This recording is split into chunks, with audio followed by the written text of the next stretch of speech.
Jungle.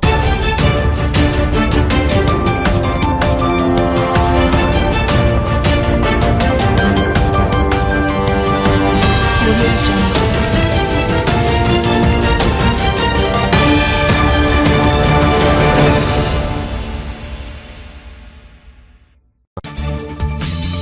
ধর্মভিত্তিক শক্তিকে ক্ষমতায় বসাতে বিদেশি তৎপরতা, তারেক রহমানকে হত্যার ছক, চাঞ্চল্যকর তথ্য ফাঁস থাকছে বিস্তারিত প্রতিবেদনে।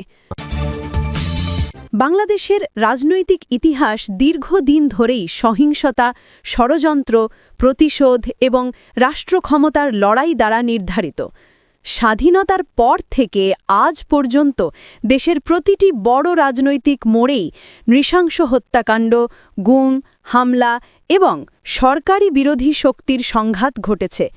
এই ধারাবাহিকতা দেশের রাজনৈতিক সংস্কৃতিতে নিরাপত্তাহীনতার গভীর ছায়া বিস্তার করেছে। উচ্চ পর্যায়ের রাজনৈতিক নেতারা সহজেই টার্গেট হতে পারেন, এটি দেশের রাজনৈতিক স্মৃতিতে স্পষ্ট। এমন পরিস্থিতিতে বিএনপির ভারপ্রাপ্ত চেয়ারম্যান তারেক রহমানকে ঘিরে সম্ভাব্য ঝুঁকি, বিদেশি গোয়েন্দা সংস্থার তৎপরতা বা টার্গেট অপারেশনের আলোচনা নতুন করে উদ্বেগ তৈরি করছে। যদিও এটি সরাসরি প্রমাণিত নয়, রাজনৈতিক মহলে এই সন্দেহ এবং বিশ্লেষণ জনমনে সংশয় সৃষ্টি করছে। সূত্র নিশ্চিত করেছে যে তুরস্কের গোয়েন্দা সংস্থা তারেক রহমানকে হত্যার পরিকল্পনা করছে। তাদের লক্ষ্য বাংলাদেশকে ইসলামী রাষ্ট্রে পরিণত করা এবং সেই লক্ষ্য অর্জনের জন্য ৮ দলীয় ইসলামিক ফ্রন্টকে ক্ষমতায় বসাতে তুরস্ক, পাকিস্তান, চীন ও পশ্চিমা দেশগুলো যৌথভাবে জোর তদবির চালাচ্ছে। রাজনৈতিক মহলে এমন ধারণা প্রকাশ পেয়েছে যে ডক্টর ইউনুস তুরস্কের সঙ্গে সমন্বয় করে এই প্রক্রিয়ায় সহায়তা করছেন। ঢাকার রাজনৈতিক আকাশে এটি যেন এক অদৃশ্য স্রোত।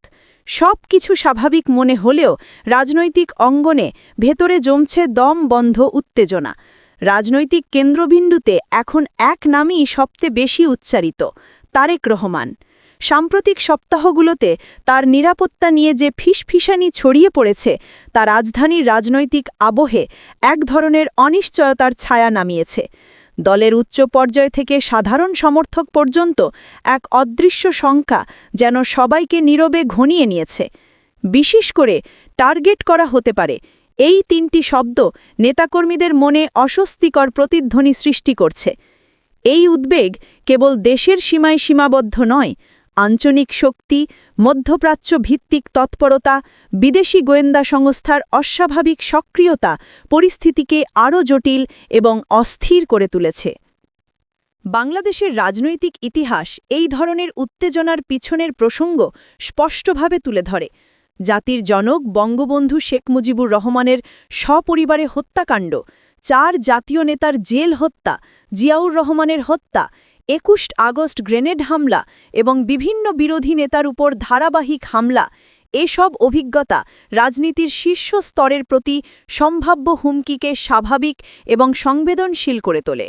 নির্বাচনী সহিংসতা, গুম এবং দমন-পীড়ন বাংলাদেশের রাজনৈতিক সংস্কৃতিতে এক গভীর আতঙ্কের সৃষ্টি করেছে। এই বাস্তবতা তারেক রহমানের মতো হাই প্রোফাইল নেতাকে কেন্দ্র করে সম্ভাব্য ঝুঁকিকে আরও তাৎপর্যপূর্ণ করে তোলে। দেশের বাইরে অবস্থান করলেও তারেক রহমান এখনও বাংলাদেশের রাজনীতিতে গুরুত্বপূর্ণ ভূমিকা রাখছেন। তিনি বিএনপির কৌশলগত নেতৃত্ব, ক্ষমতাসীন শক্তির সমালোচনার প্রধান প্রতীক এবং আন্তর্জাতিক পরিমণ্ডলে বিরোধী দলের প্রতিনিধি। এই অবস্থান তাকে স্বাভাবিকভাবেই সম্ভাব্য ঝুঁকির কেন্দ্রবিন্দুতে দাঁড় করিয়েছে। ফলে রাজনৈতিক মহলে তার নিরাপত্তা নিয়ে আলোচনার বিষয়টি স্বাভাবিকভাবেই তীব্র। বাংলাদেশকে ঘিরে আন্তর্জাতিক রাজনীতির নতুন বলয় তৈরি হয়েছে। তুরস্কের কৌশল বিশেষভাবে উল্লেখযোগ্য।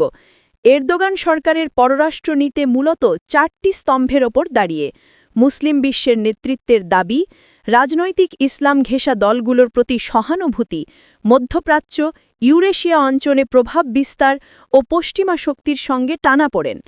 এই প্রেক্ষাপট থেকে ধারণা করা হচ্ছে যে তুরস্ক দক্ষিণ এশিয়ার কিছু মতদার্শনিকভাবে ঘনিষ্ঠ গোষ্ঠীর প্রতি সৌরাচিক আগ্রহ দেখাচ্ছে। ধারাবাহিকভাবে বিভিন্ন দেশের সহযোগিতা এই আগ্রহকে আরও জটিল ও অস্থির করে তুলেছে। চীনের ভূরাজনৈতিক লক্ষ্যও গুরুত্বপূর্ণ। বাণিজ্য প্রসারণ, অবকাঠামো ও করিডোর নির্মাণ, সামুদ্রিক রুটে প্রভাব বিস্তার এবং স্থিতিশীল রাজনৈতিক পরিবেশ নিশ্চিত করাই চীনের প্রধান উদ্দেশ্য।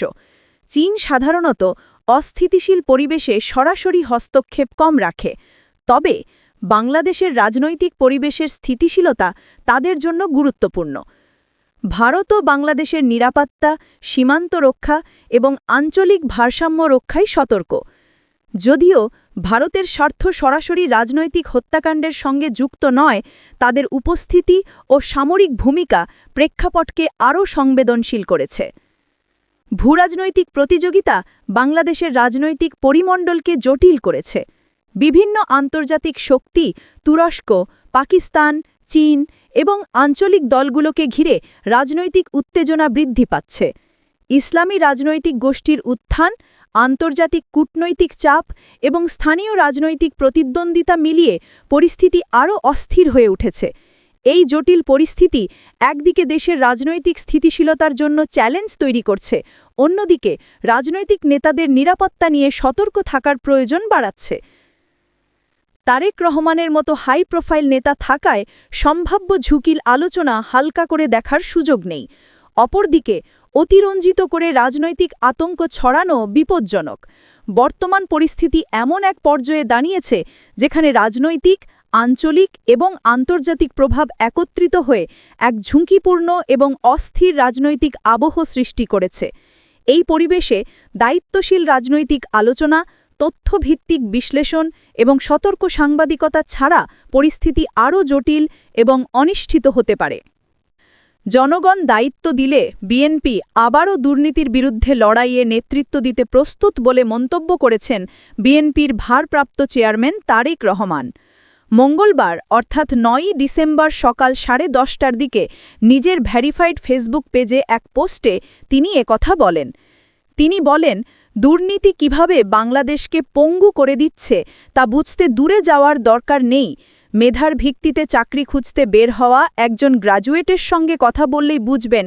মাসের পর মাস ধরে একটা সাধারণ সরকারি সেবা পেতে হিমশিম খাওয়া কৃষকের দিকে তাকান।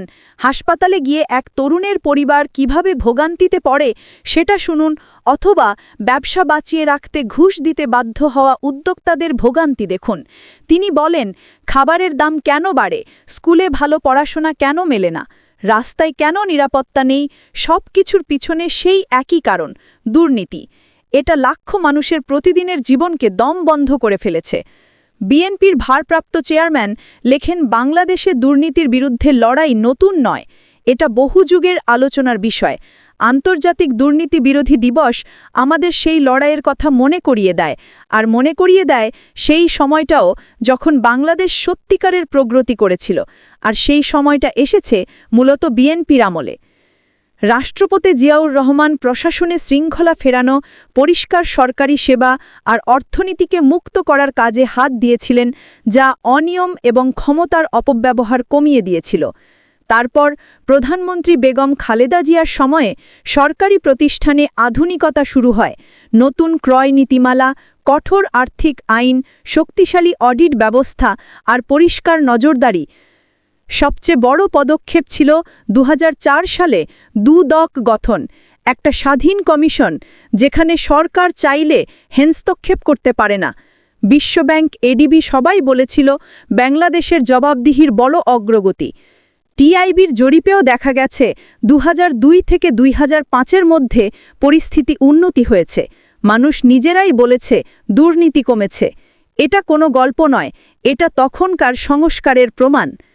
বিএনপি গর্ব করতে পারে কিছু বড় চেঞ্জের জন্য।